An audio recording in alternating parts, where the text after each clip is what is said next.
ஒரு பிசினஸ்மேன் அவனோட பிசினஸ்ல ரொம்ப லாஸ் ஆகி ஒரு காட்டுல போய் அமைதியா உட்கார்ந்துருக்கான். அப்ப கடவுள்கிட்ட கேக்குறான், எனக்கு ஒரு காரணம் சொல்லு, நான் ஏன் உயிரோட இருக்கணும்?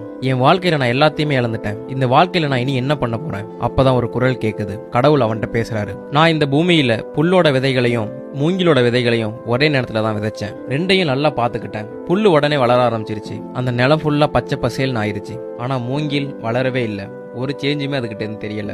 ஆனா அதை நான் கேர் பண்றதை நான் நிறுத்தல. புல்லை எப்படி பாத்துக்கிறனோ அதே மாதிரிதான் அந்த மூங்கிலையும் பாத்துக்கிட்டேன். ஒரு வருஷம் ஆச்சு, மூங்கில் வளரல.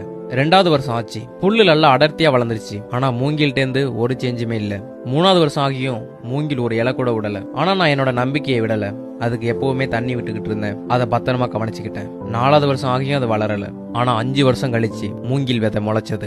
6 மாசத்துல புல்லை விட 20 அடி அதிகமா வளர்ந்து நின்னுச்சு. மூங்கி வளர்றதுக்கு 5 வருஷம் எடுத்துக்கிச்சு. அந்த 5 வருஷமும் அதோட வேரை பலப்படுத்திக்கிட்டு இருந்திருக்கு. அப்பதான் அதால 20 அடி வளர்ந்து நிக்க முடியும். நான் சொல்றதை என்னைக்கும் மறந்துடாத. உன்னோட வாழ்க்கையில நீ சந்திக்கிற கஷ்டங்கள் உன்னோட வேரை உறுதிப்படுத்திக்கிட்டு இருக்கு. அது உன்னை பலசாலியாக்குது. நான் மூங்கில என்னைக்கும் கைவிட்டதில்லை, அது மாதிரி உன்னையும் நான் என்னைக்கும் கைவிட மாட்டேன். அதனால உன் முயற்சியை நீ என்னைக்குமே கைவிட்டுறாத.